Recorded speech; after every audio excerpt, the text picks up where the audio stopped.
Bagong umaga na naman 'to, makikita niyo naman kung gaano kaliwalas ang paligid bago sumapit ang bagong taon ng 2024. Siyempre,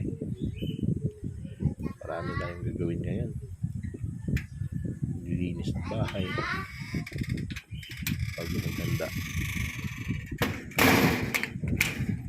Papakita ko sa inyo ang mga kinakalat ng mga anakis.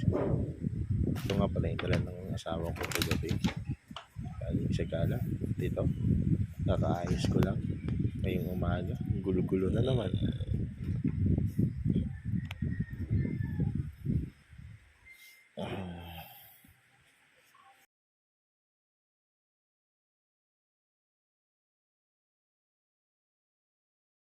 세이브 더 데이